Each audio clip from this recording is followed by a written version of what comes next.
వెంకటేష్ గారు. వెంకటేష్ గారు. Venkatesh sir, 75 movies old ఇప్పుడు మీరు ఇండస్ట్రీలో. 75 మూవీస్ అంటే we have many memories. You have created so many memories for all of us. Thank you for it and looking forward for more. Actually నేను అడగాల్సిన question ఏంటంటే, మీరు ఇలాంటి యాక్షన్ ఓరియంటెడ్ సినిమాలు చాలా చేశారు గతంలో, బట్ లాస్ట్ ఫ్యూ ఇయర్స్లో దెర్ వాజ్ ఎ గ్యాప్. మీరు పర్సనల్ లైఫ్లో కానీ లేకపోతే మూవీస్లో కానీ ఒక డిఫరెంట్ స్పేస్లో ఉన్నారు. ఆల్ ఆఫ్ సడన్ ఇంత హై వోల్టేజ్ యాక్షన్ ఫిల్మ్ చేయడానికి వాట్ ఇన్స్పైర్డ్ యూ, ఆర్ ఆ చేంజ్ దేన్ని మోటివేట్ చేసి? అంటే లాస్ట్ 5 years నుంచి I been trying to do get action films which have a different style of execution and presentation.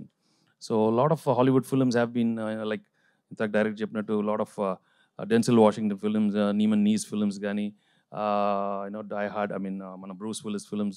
There were a couple of heroes who very gracefully did a lot of stylized action films in Hollywood, and I thought our space, there's a good space for those kind of films with a lot of, and they are not just action films, దాంట్లో మంచి emotion పెట్టి design చేస్తే తప్పకుండా బాగుంటుందని I wanted to move.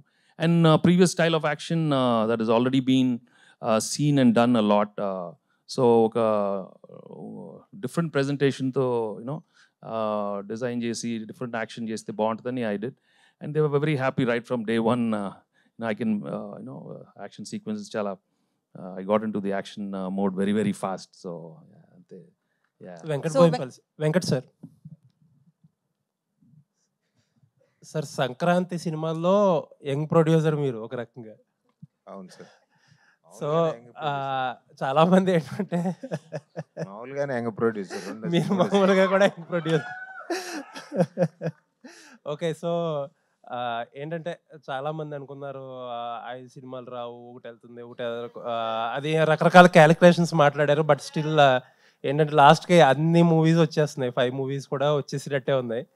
So ఏమనుకుంటున్నారు మీరు? ఎంత tough competition, లేకపోతే ఏంటంటే ప్రతి సినిమా కూడా ఒక ఫార్మిడబుల్గా కనిపిస్తుంది, అండ్ ప్రతి సినిమా మీద కూడా చాలా భారీగా ఇన్వెస్ట్ చేశారు, అండ్ 5 మూవీస్ని సంక్రాంతికి ఆడియన్స్ కన్జ్యూమ్ చేయగలరా?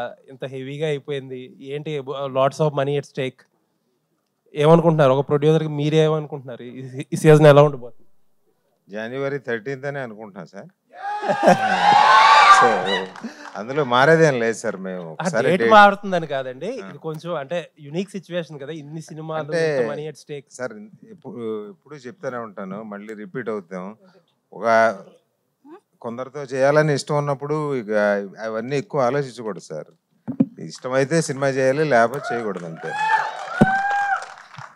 శైలేష్ గారు